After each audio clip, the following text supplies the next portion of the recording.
after World War II.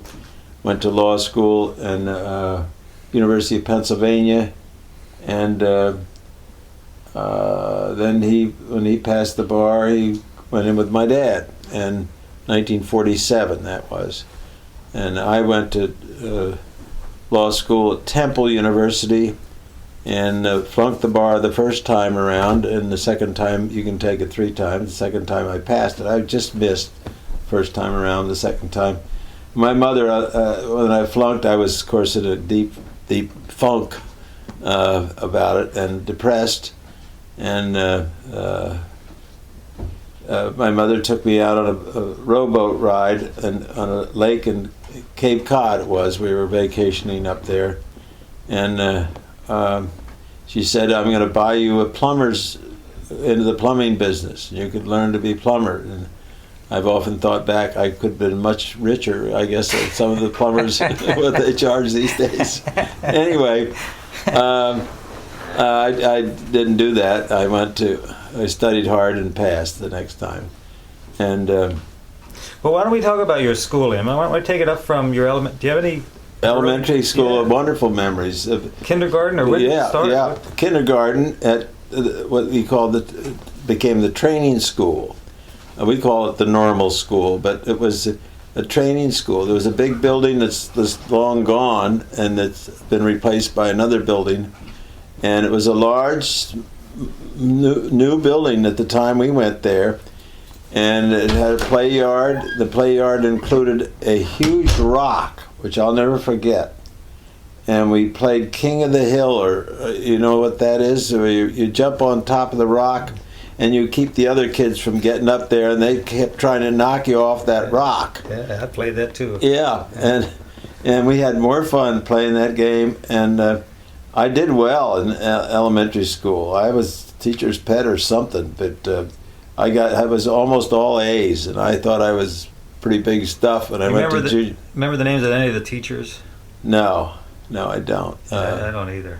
I have a picture in my mind of some of them, what they looked like, but I don't remember any of the teachers. But I do remember a lot of teachers in later school life. But anyway, we walked to school all the time. Doesn't matter what the weather. It was just a gravel road that went from the blacktop ended at our house at the top of the hill, and then there's a little dip down. Now it always was then, where it went through the swamp, this road, and it was only just barely wide enough for 2 cars. And there was swamps on both sides of that road. Because across the road from our woods was another woods and another swamp, which had one time been all one swamp before the road was built through there.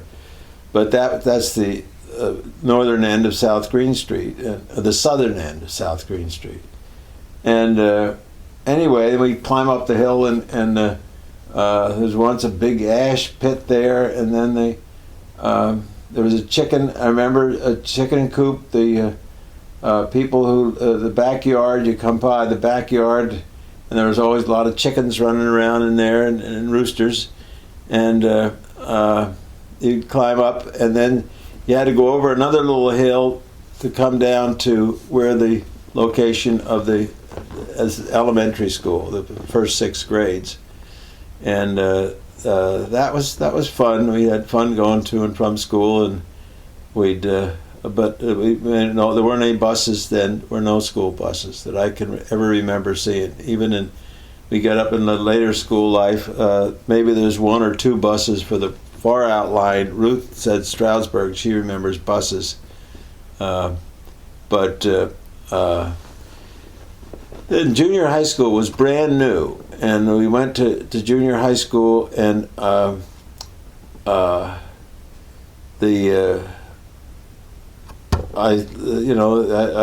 started learning something then, I guess, and I didn't do as well, but I had a lot of fun, and we played sports, and that was neat.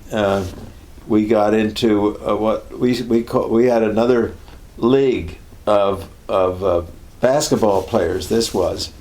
Well, we also had on that athletic field, I should have said, we put up two baskets on posts, And they weren't a full court length apart. They were half a court length apart. And we played basketball there on the same athletic field site. Well, he also had dug a pool out of mud, no concrete, just a pool, which was very small and not very deep, and was terrible to try to swim in because it was mud. We did some crazy things. How we got water in, I can't remember. We must have connected a couple of hoses together to bring it from my house to put water in the pool. We did some crazy things. And oh yes, one terrible thing we did. I've got to tell this story. It's called the Cornfield Raid, and it was around Halloween time, and which of course is around football time, and so we had to pick up football teams where we just, I don't know, touch football or tag or sometimes tackle too. We play with no uniforms on or helmets. And anyway, this lovely cornfield was out there off of Stemple Street, which Stemple Street runs parallel to South Green Street and comes off Antelope Street. And Stemple Street, at one place, there weren't any houses on Stemple Street except one on this end of Stemple Street. And Stemple Street was a dead end at this house. And it was named Crapser's. And Mr. Crapser was the head basketball coach at East Stroudsburg College, State College, then maybe. Marvelous basketball teams. Almost another story there. But anyway, getting back to where was I get off the track. Did you do the raid? The raid, oh yes. Anyway, the farmer had very diligently set up corn shocks, a packet of corn stalks. He cut the corn stalks and put them in standing on end, which they did in those days. And they were marvelous tackling and blocking dummies. So it was dusk time, and we thought we had to, and we also built kind of a little house out of some of them, which we were kind of bouncing up and down on. And we didn't knock them all down. We just knocked some of them down, but unfortunately, the word got out while this was happening. And the farmer, whose name was Frank Knapp, came on his little pickup Ford truck, crashing through the field, and caught us, and was going to charge us with crimes of trespassing and knocking down his corn shocks.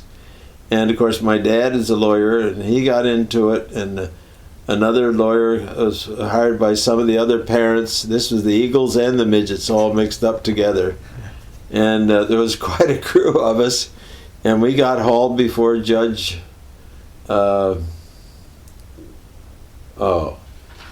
preceded Judge Davis, Judge Shull. And he scolded us badly and made us go off to set up all the corn stalks again, and I don't know whether a fine was paid or not, but we were grounded for a while, you can imagine, by our parents. All the kids on South Green Street practically. Ran afoul at the law at a young age. Yeah, very, very early age we ran afoul at the law. And I don't think it ever went in the records for a long time, but anyway, we learned our lesson, of course.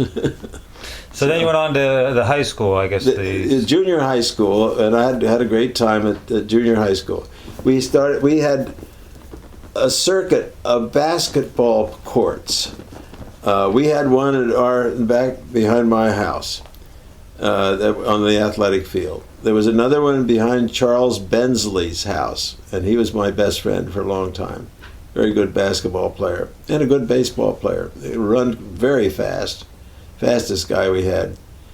And he had one by his garage in an alley, and of course nothing was blacktop. You either had mud or gravel. That was what you dribbled on and played on. And there's a single basket on all these other ones. There was one behind Dick Fredenberg's house. He ended up being center, a very good center on our basketball team, even though he's only about 5'10". That was big in those days, 5'10". And then there was another one up on East Broad Street, East Stroudsburg, up the hill from the junior high school. What was the junior high school? Remember, that's now the J.M. Hill School, I think. Oh, yeah. Mm-hmm. And that was behind on a garage, and again, just 2-on-2 basketball. We kept score of everything. We had records, won-loss records. We keep it all in records, and we had a lot of fun playing basketball. Basically, that's where the varsity came from, and for the Stroudsburg High School eventually, from those learning games. And then when we went on, we played in junior high. We had a good team in junior high, and they had a gymnasium. It was a new school then. We went to high school. It was an old school. Played in an old gymnasium, which building still exists. At the East Stroudsburg High School. I don't know what they used the old gym for, but that's where, that old gym is where I first kind of met and got interested in Ruth Sunday there. We had our first date in the high school gymnasium, an alumni dance. She had graduated from Stroudsburg High School, and this was a formal dance, kind of, and we were all dressed up with a band, and we were having a wonderful time, and she's a really good dancer, and she sang in my ear, and we had a terrific evening, and then we fell in love with other people, and so that was the end of that. But that was, I had known her, but only slightly, but I called her for a date, and we had our first date then. That was in 1939. So the embers just smoldered, I guess, until the 1990s, and after Jean died and her husband died, she's the first woman I called, and she asked her to take her out to dinner, and we did, and we went on from there, and married and are living happily ever after. So. How about that?